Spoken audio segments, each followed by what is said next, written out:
যেটা গণভবন না একটা লেক ধ্বংস করে দিছে। সুন্দর সুন্দর কথা বললেন।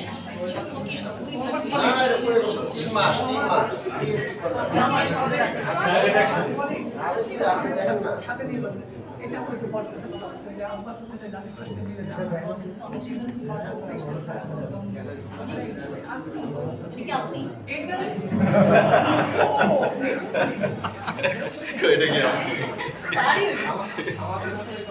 এইটাই